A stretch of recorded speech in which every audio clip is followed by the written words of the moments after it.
दो सबसे प्रभावशाली नेता मिलते हैं और भारत के प्रधानमंत्री एक ग्रंथ नहीं परंपरा गिफ्ट करते हैं तो कुछ लोग कहते हैं ये राजनीति है। लेकिन याद रखो, गीता वोट बैंक का हथियार नहीं, भारत की आत्मा का संस्कार है, जिसे दुनिया ने कभी बैन करने की कोशिश की। आज वही गीता पुतिन के हाथ में है और चमक रही है। My self doctor Ajay Bhatia from IMS academy. दोस्तों, आज हम उस टॉपिक पे बात करेंगे जो थोड़ा सा धार्मिक है, बट नेताओं ने उसको पॉलिटिकल बना दिया। धार्मिक ग्रंथ को पॉलिटिकल ग्रंथ में बदल दिया। तो इस पे बात करनी ज़रूरी है और इस पे समझना भी ज़रूरी है कि ये कुछ लोग अपने वोट बैंक के लिए गीता जैसे धार्मिक ग्रंथ को पे पीछे पड़ जाते हैं।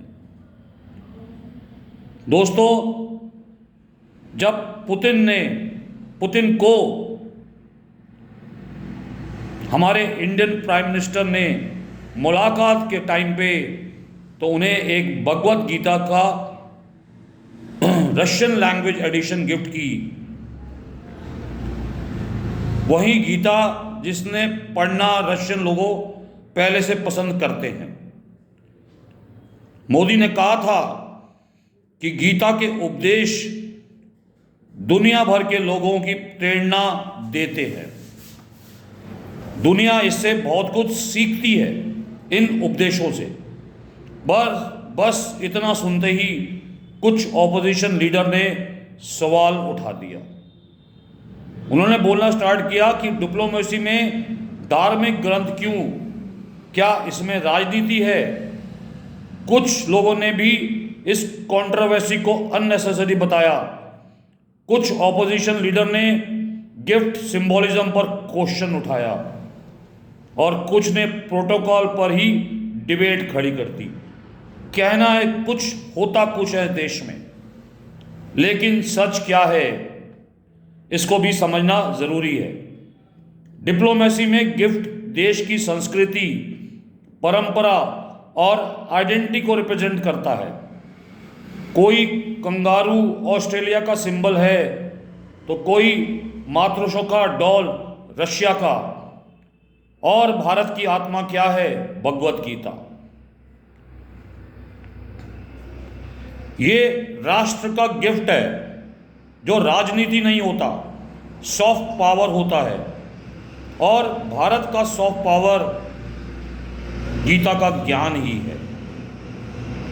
पुतिन को गीता देना भारत की सभ्यता का इंट्रोडक्शन है, हिंदुस्तान की सभ्यता को दिखाता है, ना कोई पॉलिटिकल प्रोडक्शन शो कर रहा है। दोस्तों, ये सारी चीजें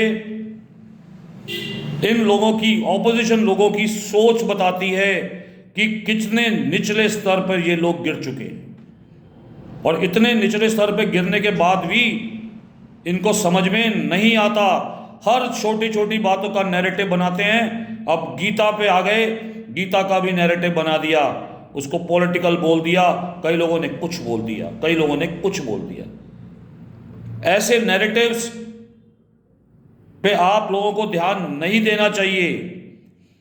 दोस्तों, राजनीति के रंग बदलते रहते हैं, पर गीता का ज्ञान युगों से एक सा रहा है। इसे डिप्लोमेसी कह लो, गिफ्ट कह लो या परंपरा कह लो, गीता देना देश का सम्मान है, ना कि किसी देश की राजनीति का निशान। जो ग्रंथ अर्जुन को मार्ग दिखाए वो आज दुनिया के लोगों को जोड़ते हैं। गीता पॉलिटिक्स का मुद्दा नहीं है, भारत की विकसित का सबूत है भाई।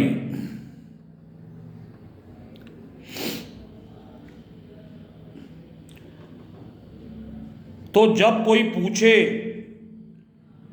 भगवत गीता पे राजनीति क्यों, तो जवाब बस इतना कहना, गीता राजनीति का खेल नहीं, भारत की पहचान का मेल है। और जो देश की पहचान हो उसका उपहार देना कभी गलत नहीं होता। जो गिफ्ट में दिया जाए कभी भी गलत नहीं होगा। तो दोस्तों, मैंने आपको थोड़ा सा आउट ऑफ टॉपिक बात की, पर यह बताना आपको ज़रूरी था कि हमारी जो पॉलिटिक्स है इस देश की, ये कहाँ तक गिर चुकी है। हमारे धार्मिक ग्रंथ को